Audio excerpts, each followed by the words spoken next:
Assalamualaikum warahmatullahi wabarakatuh.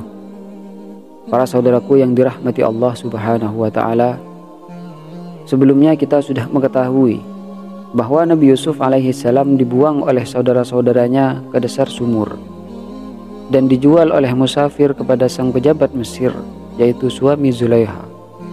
Pada saat itulah Nabi Yusuf alaihi salam dirawat dengan baik hingga tumbuh menjadi seorang pemuda yang gagah, tampan, berwibawa.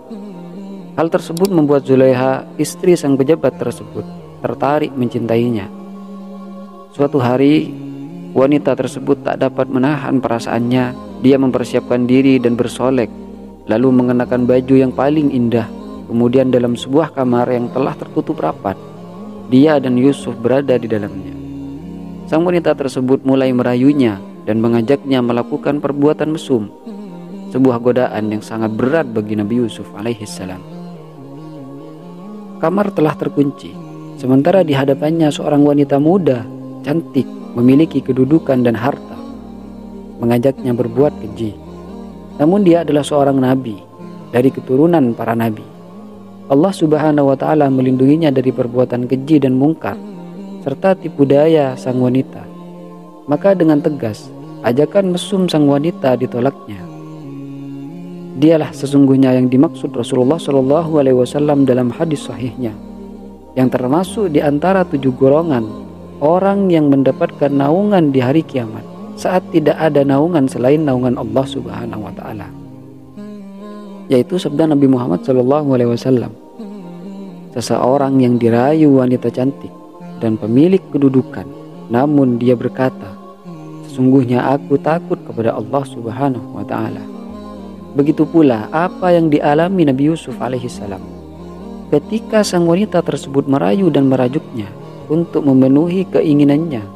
Allah subhanahu wa ta'ala mengisahkannya dalam Al-Quran, yang artinya, dan wanita Zulaikha yang Yusuf tinggal di rumahnya menggoda Yusuf untuk menundukkan dirinya kepadanya, dan dia menutup pintu-pintu seraya berkata, marilah ke sini.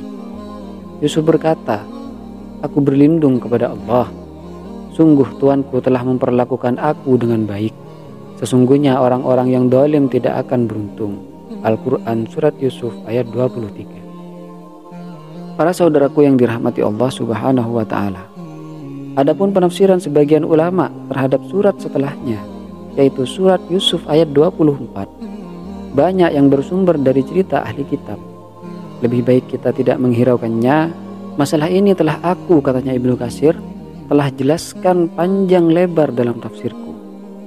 Maksudnya dalam tafsir Ibnu Katsir, ayat yang dimaksud adalah Bismillahirrahmanirrahim, walaqad hammat bihi wa hamma biha laula ar-ra'a burhana rabbih, yang artinya, sesungguhnya wanita itu telah bermaksud melakukan perbuatan itu dengan Yusuf, dan Yusuf pun bermaksud melakukan pula dengan wanita itu, andai kata dia tidak melihat tanda dari Tuhannya.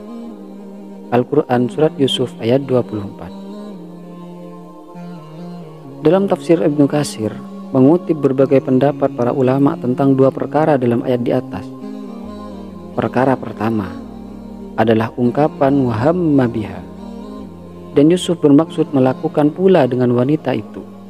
Ada yang mengatakan bahwa Yusuf ketika itu sempat hadir dalam lintasan pikirannya untuk berbuat serupa, namun dia urungkan. Ada pula yang mengatakan bahwa makna dari bermaksud melakukan adalah ingin menjadikannya sebagai istri atau ingin memukulnya. Ada juga yang berpendapat bahwa beliau tidak menginginkan perbuatan itu sama sekali, sebab Allah subhanahu wa ta'ala katakan berikutnya, andai kata dia tidak melihat tanda dari Tuhannya. Perkara kedua adalah ungkapan kalau dia tidak melihat tanda-tanda dari Tuhannya. Ada yang mengatakan bahwa ketika itu dia melihat bayangan Nabi Yakub sedang menggigit jarinya. Ada pula yang mengatakan bahwa saat itu Nabi Yusuf melihat ayat Allah subhanahu wa ta'ala yang berisi larangan berbuat zina. Ada pula yang mengatakan bahwa saat itu dia melihat patung tuannya. Ibnu Jarir At-Tabari mengatakan bahwa semua itu ada kemungkinannya. namun tidak ada dalil yang menguatkan dengan pasti. Maka yang benar pemahaman ayat tersebut dibiarkan mutlak sebagaimana adanya. Tafsir Ibnu Katsir tentang penafsiran ayat tersebut. Para saudaraku yang dirahmati Allah Subhanahu wa Ta'ala, setelah menolak ajakan sang wanita tersebut, Nabi Yusuf alaihissalam buru-buru lari menuju pintu. Namun sang wanita tersebut mengejar di belakangnya dan sempat menarik bajunya dari belakang. Pada saat itulah sang suami muncul. Dijelaskan dalam Al-Quran yang artinya, dan keduanya berlomba-lomba menuju pintu. Lalu wanita itu menarik baju Nabi Yusuf dari belakang hingga koyak, dan kedua-duanya mendapati suami wanita itu di muka pintu. Al-Quran Surat Yusuf ayat 25. Ketika itulah sang wanita tadi bersandiwara di hadapan suaminya. Dia berpura-pura seakan-akan Yusuf yang merayunya dan mengajaknya berbuat mesum. Dijelaskan dalam Al-Quran yang artinya, wanita itu berkata, "Tidak ada pembalasan terhadap orang yang bermaksud berbuat serong dengan istrimu, selain dipenjara atau dihukum dengan adab yang pedih." Al-Quran Surat Yusuf ayat 25. Nabi Yusuf membela diri. Dia berkata, justru wanita itulah yang merayunya. Pengakuan Nabi Yusuf alaihissalam dikuatkan dengan perkataan seorang saksi dari keluarga sang suami sendiri yang ingin memberikan jalan keluar untuk menetapkan siapa yang bersalah. Dia jelaskan bahwa jika bajunya koyak di bagian muka, maka yang benar adalah istrinya, dan Yusuflah yang ingin berbuat seperti itu. Ada yang mengatakan bahwa saksi tersebut adalah seorang bayi yang masih di buayan. Ada pula yang berkata bahwa saksi tersebut adalah seorang laki-laki dewasa dari kerabat sang suami. Kisah tersebut diceritakan dalam Al-Quran yang artinya, dan seorang saksi dari keluarga wanita itu memberikan kesaksiannya. Jika baju gamisnya koyak di muka, maka wanita itu benar, dan Yusuf termasuk orang-orang yang dusta. Al-Quran Surat Yusuf ayat 26. Maka ketika sang suami mendapatkan bahwa yang koyak dari baju Nabi Yusuf alaihissalam adalah bagian belakangnya, tahulah dia bahwa istrinya lah yang menggoda Nabi Yusuf. Lalu dia minta sang istri untuk mohon ampun atas dosa-dosanya dan bertaubat dari perbuatannya. Sementara kepada Nabi Yusuf, dia minta untuk tidak menyebarkan aib tersebut ke tengah masyarakat. Meskipun penduduk Mesir ketika itu menyembah berhala, namun mereka mengetahui bahwa yang dapat mengampuni dosa dan menghukumnya hanya Allah Subhanahu wa Ta'ala. Karena itu, sang suami berkata kepada istrinya, yang artinya, "Hai Yusuf, berpalinglah dari ini, dan kamu, hai istriku, mohon ampunlah atas dosa-dosamu itu, karena kamu sesungguhnya termasuk orang-orang yang berbuat salah." Al-Quran Surat Yusuf ayat 29. Namun ternyata berita tersebut tersebar juga di tengah para wanita kalangan elit. Mereka mencela sikap istri pembesar Mesir tersebut yang sangat mencintai anak angkatnya, bahkan menggodanya untuk berbuat mesum. Bagi mereka, apa yang dia lakukan sangatlah tidak layak, karena dia wanita pembesar, sementara Yusuf bukanlah orang yang kedudukannya sepadan dengannya. Maka itu mereka mengatakan bahwa sang istri tersebut telah sesat dengan nyata. Dijelaskan dalam Al-Quran yang artinya, dan wanita-wanita di kota berkata, istri Al-Aziz menggoda bujangnya untuk menundukkan dirinya kepadanya. Sungguh cintanya kepada bujangnya itu adalah sangat mendalam. Sesungguhnya kami memandangnya dalam kesesatan yang nyata.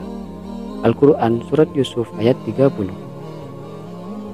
Ketika sang istri pembesar tersebut mendengar celaan kaumnya atas apa yang dia lakukan terhadap anak asuhnya, dia ingin membuktikan kepada mereka bahwa dirinya memiliki alasan mengapa sampai berbuat demikian. Karena pemuda yang dia goda tidak sembarang pemuda dan tidak sama dengan anak-anak yang mereka miliki. Maka diutuslah seseorang untuk mengundang mereka untuk berkumpul di rumahnya. Dia persiapkan jamuan yang sesuai dengan kedudukan mereka, termasuk dia siapkan sejumlah makanan yang membutuhkan pisau untuk memakannya. Untuk masing-masing mereka dia siapkan sebilah pisau. Di sisi lain, dia meminta Yusuf untuk mempersiapkan diri dan mengenakan baju yang paling bagus. Saat itu, Nabi Yusuf sedang mencapai puncak masa mudanya. Kemudian sang istri pembesar tersebut memerintahkan Nabi Yusuf alaihissalam untuk keluar melewati para tamu wanita undangan. Para saudaraku yang dirahmati Allah Subhanahu wa taala, mengenai ketampanan Nabi Yusuf alaihissalam, terdapat beberapa riwayat yang menggambarkannya. Di antaranya terdapat dalam hadis Isra, Rasulullah Shallallahu alaihi wasallam bersabda, "Aku melewati Yusuf. Dia diberikan setengah dari seluruh ketampanan." Maksudnya adalah bahwa ketampanan Nabi Yusuf alaihissalam adalah setengah dari ketampanan Adam. Karena Allah menciptakan Adam langsung dengan tangannya, lalu dia yang meniupkan ruhnya, maka dia merupakan manusia yang paling tampan. Karena itu, penghuni surga akan masuk surga dengan postur dan ketampanan seperti Nabi Adam. Tidak ada orang yang lebih tampan dari keduanya. Ibnu Mas'ud berkata, wajah Yusuf bagaikan kilat saking tampannya. Jika ada seorang wanita yang datang kepadanya untuk satu keperluan, dia menutup wajahnya.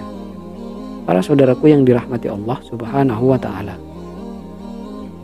ketika Nabi Yusuf keluar dan berlalu di hadapan para wanita tersebut, mereka sontak terpesona dan takjub dengan ketampanannya.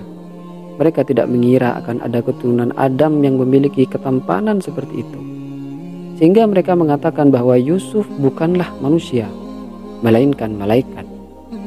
Keterpesonaan para wanita tersebut membuat mereka lupa bahwa mereka sedang memegang sebilah pisau untuk memotong makanan. Sehingga tanpa terasa tangan mereka luka-luka karena tidak memperhatikan apa yang mereka potong. Ketika Yusuf telah berlalu, para wanita tersebut baru menyadari mengapa istri sang pembesar itu tidak dapat menahan dirinya terhadap Nabi Yusuf alaihissalam. Karenanya sang istri pembesar itu berkata, yang dijelaskan dalam Al-Quran yang artinya, wanita itu berkata, itulah dia orang yang kamu cela aku karena tertarik kepadanya. Dan sesungguhnya aku telah menggoda dia untuk menundukkan dirinya kepadaku. Akan tetapi dia menolak.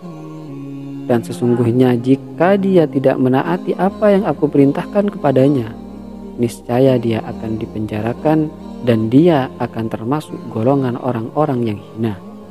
Al-Quran Surat Yusuf ayat 32. Sejumlah wanita sebenarnya telah mempengaruhi Nabi Yusuf alaihissalam untuk memenuhi keinginan tuan perempuannya. Namun hal itu ditolak mentah-mentah olehnya. Maka sebagai jalan keluarnya, dia berdoa kepada Allah Subhanahu wa ta'ala untuk dipenjara agar selamat dari tipu daya para wanita tersebut. Sebab tanpa pertolongan dan perlindungan Allah Subhanahu wa ta'ala, dirinya amatlah lemah menghadapi semua itu. Dijelaskan dalam Al-Quran yang artinya, Yusuf berkata, wahai Tuhanku, penjara lebih aku sukai daripada memenuhi ajakan mereka kepadaku. Dan jika tidak engkau hindarkan daripadaku tipu daya mereka, tentu aku akan cenderung untuk memenuhi keinginan mereka, dan tentulah aku termasuk orang-orang yang bodoh. Al-Quran Surat Yusuf ayat 33. Doa Nabi Yusuf alaihissalam Allah kabulkan. Sang pembesar dan istrinya berpandangan bahwa sebaiknya Nabi Yusuf alaihissalam dipenjara beberapa lama, dengan tujuan agar berita tersebut tidak tersiar lebih luas di tengah masyarakat.